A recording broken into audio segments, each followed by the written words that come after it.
Question number 4th.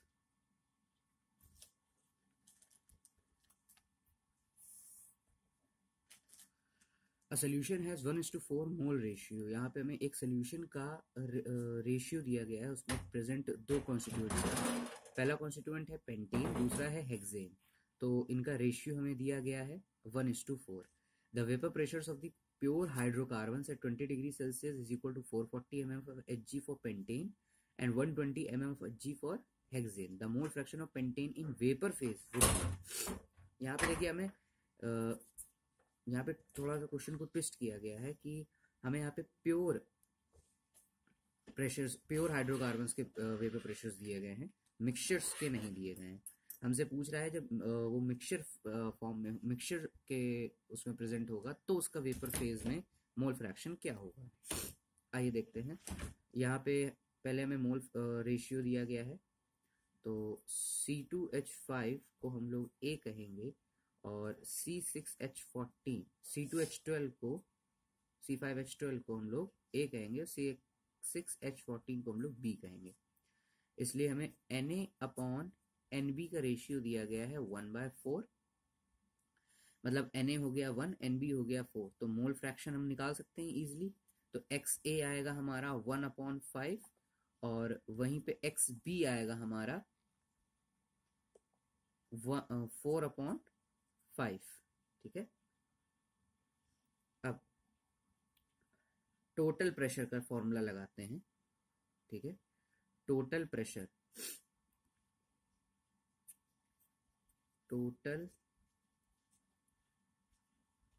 Pressure of the solution, total pressure of the solution का formula अगर हम लोग लगाएंगे तो हमारे पास ये फॉर्मूला जो राउल्स का है वो हमको मिलता है, जिसमें हम लोग लिखते हैं XA P0A मतलब प्योर प्रेशर के लिए।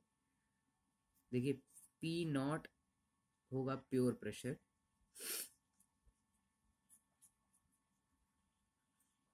ठीक है, प्लस XB और P0B।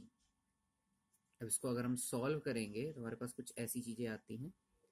XA की वैल्यू है 1/5 इंटू P0 की वैल्यू हमें दी गई है यहाँ पे 440 mm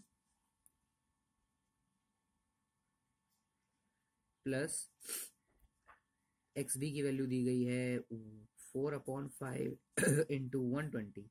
इसको सॉल्व करेंगे तो हमारा आंसर आएगा 184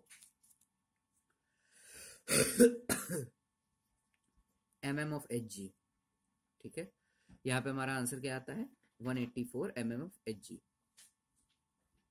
ठीक, अब हमसे पूछ रहा है वेपर फेज में सिर्फ C5H12 का, यानी कि A का।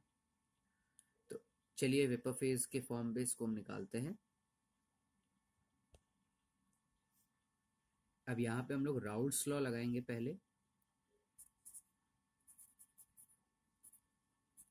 राउल्स लॉ जिसके अकॉर्डिंग किसी भी सब्सटेंस का प्रेशर, फाइनल प्रेशर सॉल्यूशन में, यहाँ पे हम A ले रहे हैं, उसका फॉर्मूला होता है XA into pure pressure of that substance, pure pressure जो हमें दिया गया है। तो यहां से हम निकाल सकते हैं PA की वैल्यू, XA हमारा दिया गया है 1/5 इंटू P0 की वैल्यू हमें दी, ये मल्टीप्लाई है, X नहीं है, इंटू P0 A की वैल्यू हमें दी गई है 440। ठीक है, तो इसको जब लगाएंगे, जब इसको सॉल्व करेंगे तो हमारे PA की वैल्यू आएगी 88 mm of Hg। वहीं जो डाल्टन ने हमें लॉ दिया था, अब हमें वो लगाना पड़ेगा, Dalton's law,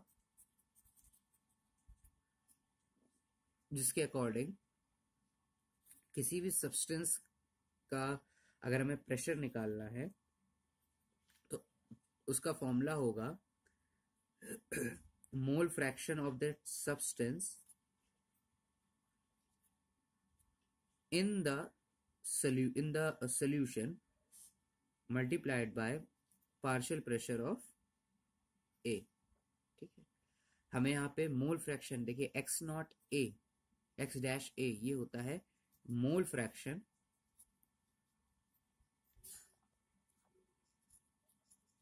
in the mixture of a substance.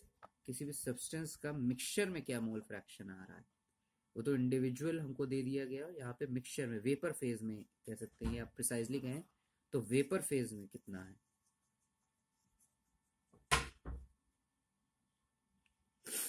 ठीक है, तो पी ए की वैल्यू हमें पता है 88 आई है, एक्स डैश ए हमें निकालना है, और पी नॉट की वैल्यू हमें पता है 440 है।